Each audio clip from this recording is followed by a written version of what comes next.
Tecnologia não é coisa moderna. A verdade incômoda é que tecnologia não nos tornou humanos. Nós nos tornamos humanos criando tecnologia. Ferramentas mudaram nosso corpo, fogo mudou nossa digestão, agricultura mudou nossa sociedade, escrita mudou nossa memória, e cada vez que inventamos algo novo, deixamos de ser quem éramos antes. Além de falar hoje como ferramentas moldaram fisicamente nosso cérebro, vamos abordar também por que civilizações incríveis esqueceram suas próprias tecnologias. Quanto conhecimento os colonizadores destruíram deliberadamente? Estamos criando tecnologias que vão nos atrofiar? Como garantir que os nossos cérebros não se tornem dependentes passivos? Eu sou a Thaísa. E eu sou o Eduardo. E esse é o Arando Cash.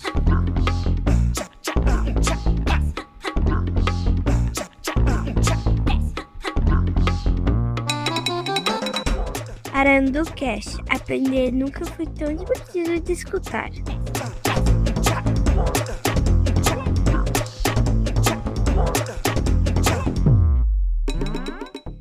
Há 2,5 milhões de anos, um hominídeo pega uma pedra e bate em outra até criar uma lâmina afiada. Naquele momento, três coisas acontecem simultaneamente. Nasce a primeira tecnologia, uma ferramenta de corte. Nasce a primeira indústria, a fabricação. E nasce a humanidade, porque o cérebro começa a crescer. E com esse som nasce a humanidade. Foi assim que ele nasceu. Foi no. E é isso, mas como a gente vai da preda, lascada, até construções inimagináveis que até hoje a gente fica discutindo se foram os ETs, se foram. Bom, a ciência já chegou a várias conclusões, mas o History Channel continua a discutir se as pirâmides foram criações alienígenas. Mas enfim, deixa quieto. Conspiracionista tem suas dúvidas, mas estamos aí. Bom, vamos entrar aqui de quando as ferramentas moldaram os nossos cérebros. Então, 2,5 milhões de anos atrás, a gente vai ter como se fosse o primeiro hacker, né? A gente tem o Homo habilis e o Olduvaiense criando a primeira tecnologia padronizada.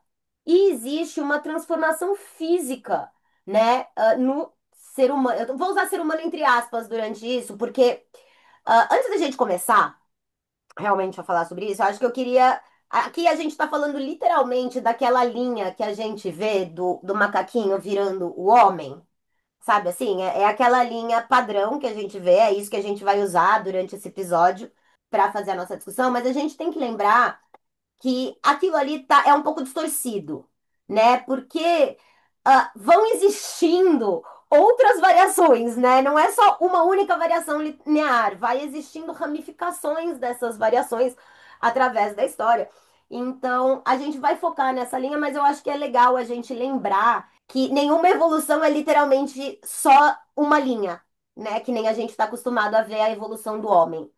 São várias outras linhas que se ramificam de cada uma daquelas partes que vão evoluindo. Aqui a gente está focando no que a ciência considera a linha principal de evolução, né? Então, antes dessa ferramenta, o cérebro, né, do homem tinha cerca de 450 centímetros cúbicos. Ele tinha uma dieta de vegetais e carniças, com uma mandíbula grande e forte, e ele gastava cerca de 8 horas do seu dia comendo, porque era um processo difícil, né? Não, e aí você para pra pensar que são 8 horas tentando comer carniça, né? É... Nossa Senhora. Não, eu acho que também não entrou aqui nesses dados, mas eu imagino que o estômago dos caras era muito mais forte também. Porque, olha, comer carniça é tenso. A mortalidade, eu acredito que também era muito. Bom, vamos considerar que até, sei lá, 1950 a mortalidade era tipo 50 anos, né? Mas enfim, Depois da criação dessa primeira ferramenta de corte, né, com essa habilidade tanto de criar a ferramenta, pensar essa ferramenta, criar essa ferramenta e desenvolver usos dessa ferramenta, o cérebro ele passa para 600 centímetros cúbicos. A dieta dele muda completamente, porque ele passa a comer carne fresca e não carniça. E isso também com uma faca, né? Com um material de corte, ele consegue também cortar o alimento dele em pedaços menores. O que faz com que ele não precise ter uma mandíbula tão grande e forte. Ele pode ter uma mandíbula menor. E, consequentemente, esse material de corte faz com que, em vez de perder 8 horas, ele perca só 2 horas comendo. O que faz com que ele tenha 6 horas livres no dia dele para fazer outras coisas. Sim, e você reclamando quando tua mãe mandava você mastigar direito a comida, sabe? É sobre isso. Ai, Deus. Bom, quando a gente pensa em neurociência da coordenação motora, fazer a ferramenta ela exige movimentos precisos e planejados. Ela exige visualizar o resultado antes de realmente executar, né, o que você está fazendo. Escolher, saber escolher o ângulo certo, controlar quanta força você vai dar nos seus golpes. E tudo isso vai ativando as áreas, do córtex motor e pré-motor. Então, o conceito-chave nesse momento é que a plasticidade ela é dependente da experiência. O cérebro ele vai se reorganizando com base no que a gente faz repetidamente. É um círculo virtuoso, né? Então, melhores ferramentas vão dar mais comida, que vai gerar mais tempo livre, que vai dar mais tempo para socialização e exploração, que consequentemente vai gerar mais ferramentas para servir para outra coisa, que automaticamente vai gerar mais tempo livre e mais socialização e exploração. E assim a gente segue. É como aprender um instrumento musical, né? Os movimentos precisos vão se reorganizando no cérebro fisicamente mesmo. Sim, e é isso. A gente tem o quê? 500 mil anos, que aí a gente vai lidar com o fogo, né? Que também vai ser uma outra revolução neurológica e social. Porque aí a gente vai ter, por exemplo, com o advento do Homo erectus, aquele que é o nosso parça que vai descobrir o fogo, que vai dominar o fogo, descobrir não, né? Porque o fogo já existia, né? E que vai ficar em Ninguém. pé em duas patinhas, né? E que finalmente não usa mais quatro patas, porque ele chama. É por isso que ele chama Erectus, tá, gente? Porque ele fica ereto. Porque antes, você tem que lembrar que tava comendo carniça. Então, depois de parar de comer carniça, a gente tem que começar o quê? A melhorar a coisa e cozinhar os alimentos. Então, assim, a gente vai ter um impacto biológico, né? Mesmo, a gente vai ter o cérebro que vai crescer para 900 centímetros cúbicos, né? O intestino vai diminuir porque você não precisa mais digerir comida crua. E os dentes vão ficar menores porque você não precisa ficar rasgando o negócio, porque uma carne molinha é uma carne molinha. E aí a gente tem o quê? A hipótese do cozimento, que foi pensada por Richard Wrangham, em Harvard, né? Que os alimentos cozidos são consequentemente mais fáceis de digerir, você extrai mais calorias com menos esforço, né? O cérebro consome 20% de toda a energia corporal. Eu acho que é interessante a gente falar, o cérebro ele consome 20% de toda a energia corporal, mas ele em si, no corpo humano, representa só 2% do nosso peso, né? Então, ele consome muita energia para a quantidade que ele representa dentro do nosso corpo, né? E a comida cozida, ela vai acabar gerando a energia suficiente para esse cérebro maior que precisa de mais energia. E isso tudo, o foguinho, vai gerar o quê? Impactos sociais, né? A primeira sala de estar. Que é o quê? A gente tem um lugar para conversar, porque a gente antes, por exemplo, escurece, dormiu ou morreu, porque o predador pode comer, né? E depois a gente vai ter o quê? A fogueira noturna, que cria um espaço de quentinho, onde as pessoas podem sentar e se comunicar. Você também vai ter uma tradição que é a contação de histórias do lado da fogueira, né? Não sei se você pegou essa. Eu acho que a contação de história do lado da fogueira, tipo, sim, eu acho que é aqui que ela nasce, mas a contação de história ela segue nas nossas sociedades até hoje, né? A gente precisa pensar que ela nasce aqui, né? Esse costume de começar a dividir experiências, a dividir realidades e vivências, né, que nasce aqui, ela vai seguir por toda a história da humanidade. A gente tem esse costume até hoje, mesmo que não seja em volta de uma fogueira, né? Mas a gente tem sim esse costume até hoje, eu acho. Sim, não. O costume, sim, mas a questão da fogueira eu acho ritualística.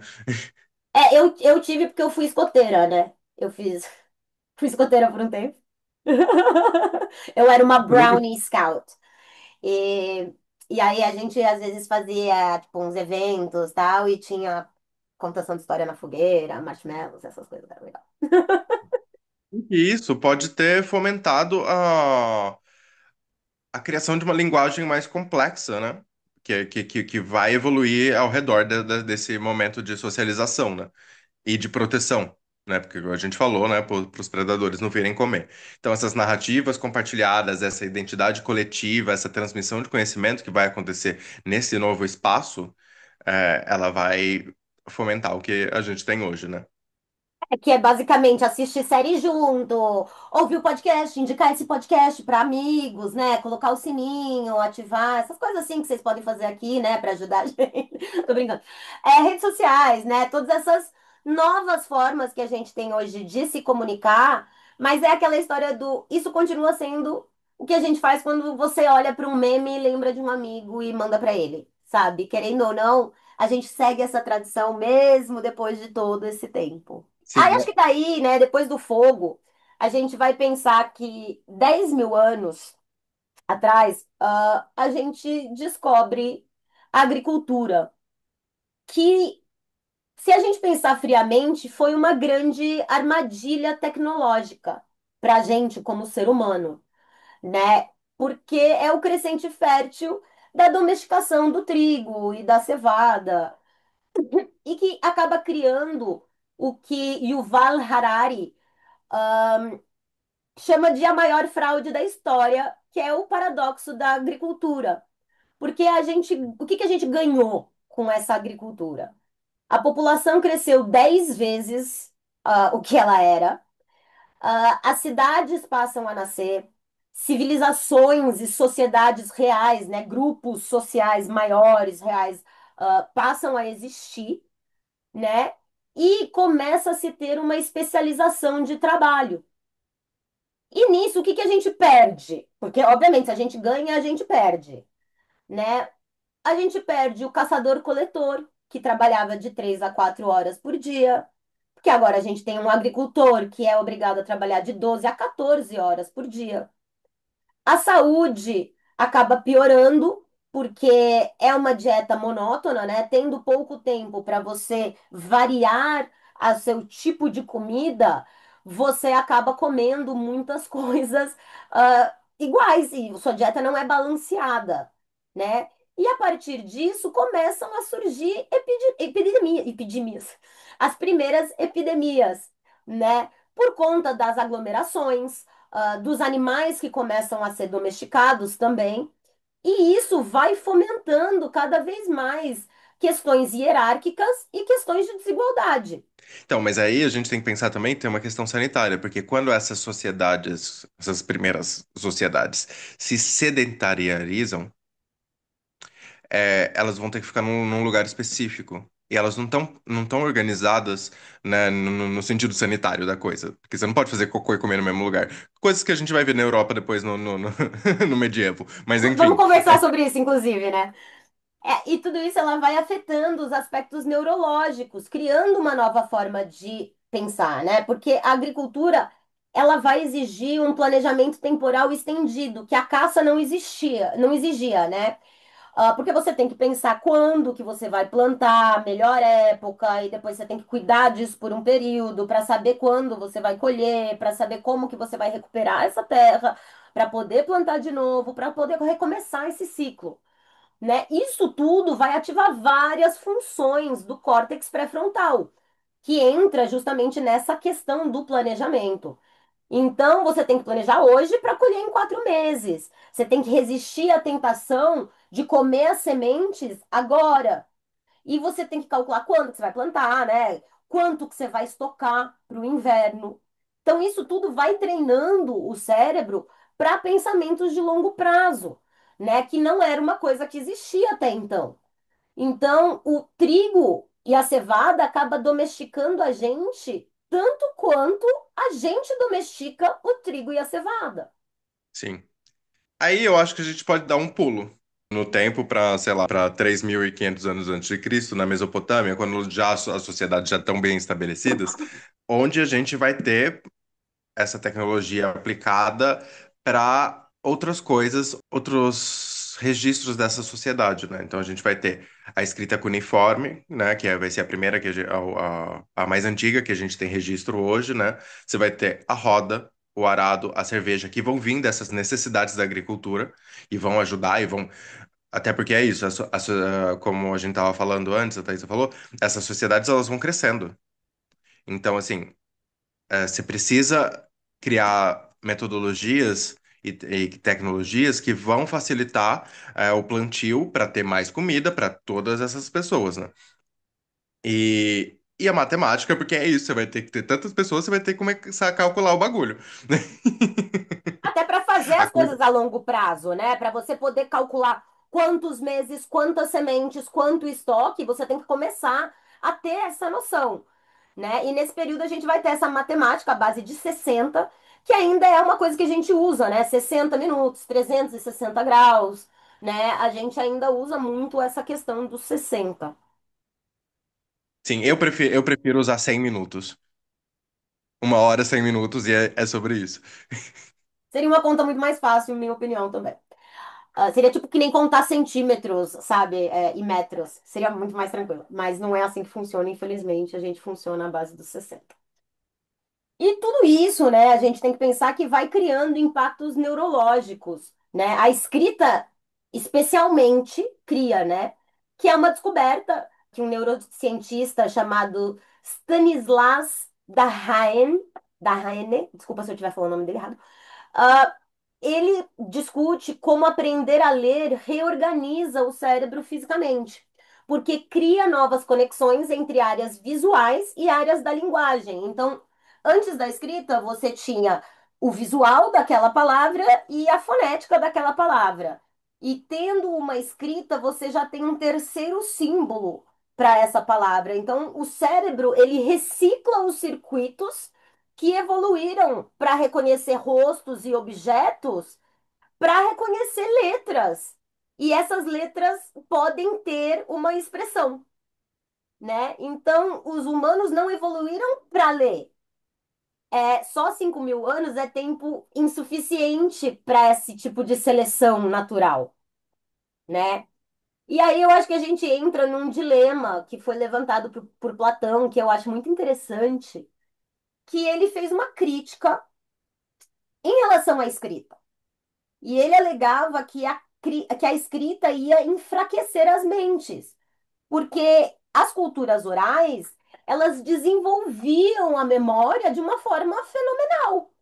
E aí, com a escrita, você acaba tendo a capacidade de externalizar essa memória, de deixar ela como registro, e você não precisa mais memorizar essa memória, né? Então, é uma troca. A gente memoriza menos, mas a gente acaba liberando espaço e capacidade para poder pensar mais de uma forma mais complexa, né? Porque se você tem acesso a informações base a partir de registros, você deixa espaço para o seu cérebro fazer outras conexões que não necessariamente estão no papel. Então, a partir disso, o ser humano passa a ter basicamente dois tipos de memória, né? A memória declarativa, que é o que você consegue explicar, e a procedural, que é basicamente o que você sabe fazer, como quando a gente fala, andar de bicicleta, que é uma coisa que você não esquece, dirigir, algumas coisas assim que as pessoas falam que você não esquece, porque são coisas mecânicas à base de repetição, né? Então, as tecnologias complexas, no fim do dia, elas dependem muito da memória procedural. Sim. E pensando em memória procedural, né? Vamos falar lá da teoria da conspiração. Vamos para 3.000 antes de Cristo nas pirâmides, né? Que são 2,3 milhões de blocos alguns blocos de 80 toneladas, né? Que tem um erro de alinhamento de 0,05 graus, né? Sem roda de transporte, sem polias complexas, sem ferro. Não foram escravos, vamos deixar isso aqui muito bem claro. Eram trabalhadores pagos, mais ou menos 100 mil desses trabalhadores. Toda a estrutura é baseada em dormitórios, padarias, cervejarias para alimentar todo mundo. Então você tem toda uma sociedade estruturada em volta desse trabalho. Não é assim, vamos fazer o negócio ali e com quem a gente tem aqui. Não, isso move toda a nação, que se é que a gente É, pode usar o conceito de nação. eu não sei se vocês já viram. Eu vou tentar colocar isso. Agora a gente vai ter um blog, gente. Então, daqui a pouco, todos esses episódios vão entrar para o blog com certinho, com texto, com transcrição para acessibilidade, tá? E aí eu vou tentar incluir também alguns desenhos, imagens, mas se vocês procurarem na internet. Tem alguns lugares que acharam, perto, das pirâmides, realmente essas construções de cidades, né? Para abrigar todos esses trabalhadores com todas essas estruturas, né? Então, não é que essas estruturas estavam dentro das pirâmides ou nada disso, não.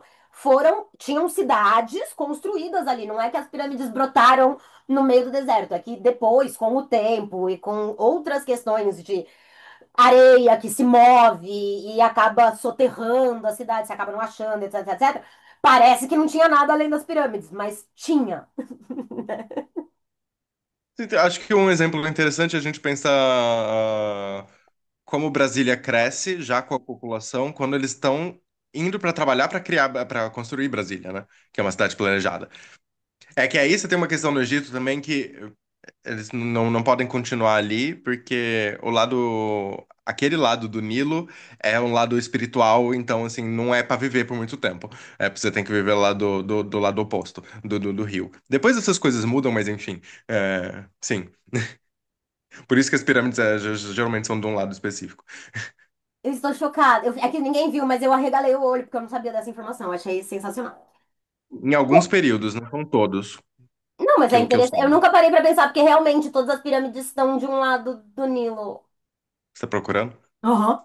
Pode até, se quiser, colocar em voz rápida, só para deixar a explicação mais detalhada, se alguém precisar. As pirâmides de Egito, incluindo a famosa Gizé, estão localizadas na margem oeste do Nilo. A razão tem uma forte base religiosa na cultura do Antigo Egito. A mitologia da vida após a morte. Os egípcios associavam a morte ao poente, onde o sol desaparecia no horizonte. A entrada para o submundo. Eles acreditavam que a margem oeste do Nilo era o local por onde os mortos entravam no submundo. Localização dos templos. Os templos funerários e túmulos para os faraós eram construídos nessa margem para alinhar-se com a crença de que os mortos viajavam para o oeste. Estudos recentes também indicam que o afluente extinto do rio Nilo, apelidado de Ramo de Armarat das pirâmides, corria mais perto do local das pirâmides na época de sua construção. Isso sugere que o acesso à água do rio pode ter sido um fator prático na construção, facilitando o transporte de materiais pesados. Obrigada. O que que a gente tem que pensar disso tudo? Né? É que a verdadeira tecnologia, no fim do dia, foi essa organização social. Né? Porque eles tinham um sistema de turnos, eles tinham especialização de trabalho, eles trabalhavam com logística, comunicação, eles tinham hierarquia, né? E eles desenvolveram as habilidades cognitivas necessárias para criar toda essa organização social, né? Eles tinham a teoria da mente, que era entender que os outros têm conhecimentos diferentes dos meus. Então, eu posso ser bom nisso e o outro pode ser bom em outra coisa, né? E também desenvolvi a questão da memória de trabalho, que era manter múltiplas informações simultâneas, a função executiva de planejar, de monitorar, de ajustar falhas que podiam ocorrer, porque, sei lá, alguém podia ficar doente, e não ia poder comparecer no turno, então tinha que se repensar como é que ia fazer, etc.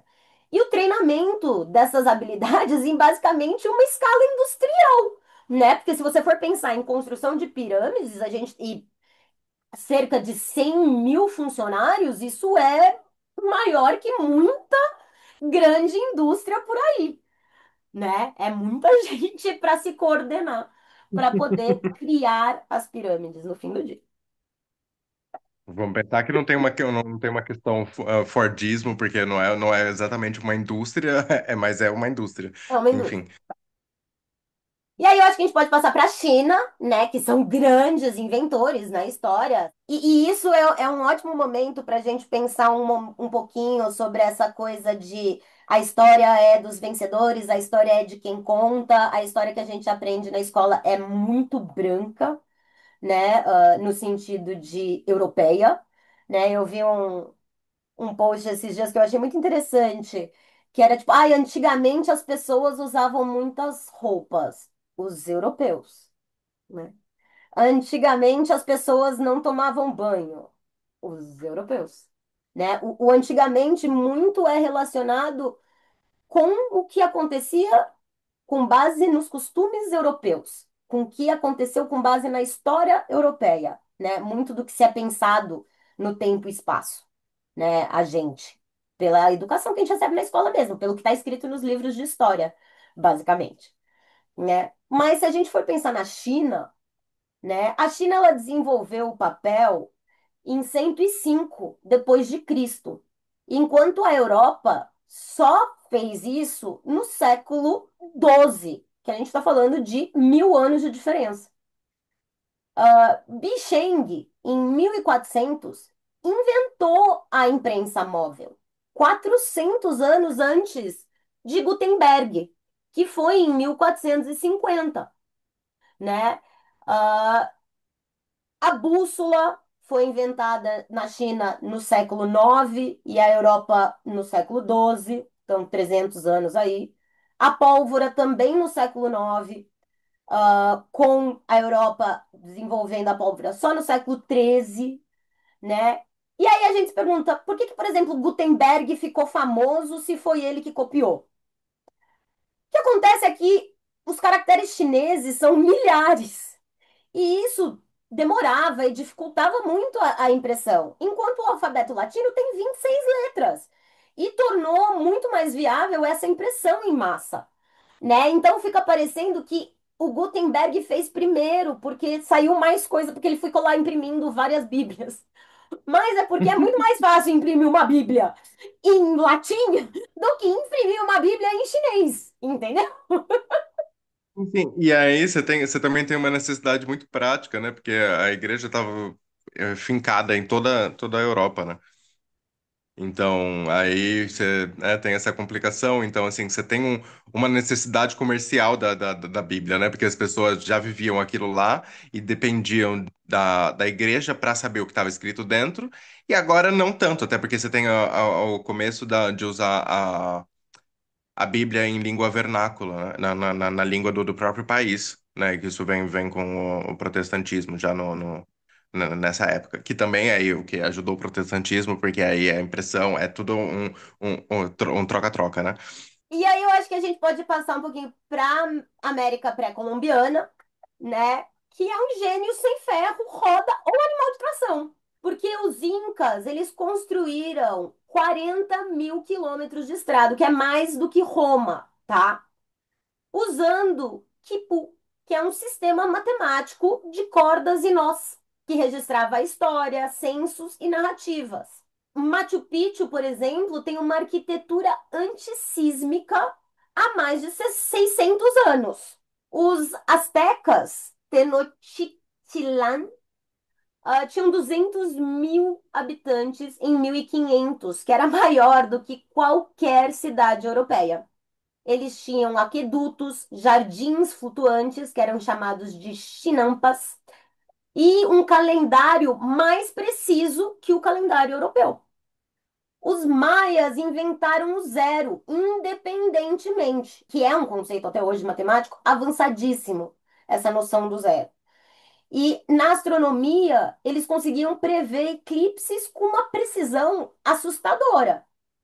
E eles tinham também uma escrita completa e complexa. E eu acho que a gente percebe aqui que diferentes culturas criam diferentes pacotes tecnológicos. Então não existe uma linha de progresso. Mas todas as civilizações tinham algo em comum. Elas podiam esquecer tudo que elas sabiam. E muitas esqueceram. Só que eu acho que a gente vai deixar para tratar sobre isso no episódio 51, tá? para a gente poder gastar mais tempo pensando sobre isso. E aí, vamos deixar vocês aqui nesse episódio com uma reflexão até lá. E a gente já tá vendo muita coisa que na Idade Média vai sumir. E eu vou deixar a pergunta: por quê? Então, é isso. Eu vejo vocês na semana que vem. Um beijo. Beijo, até mais. Tchau, tchau.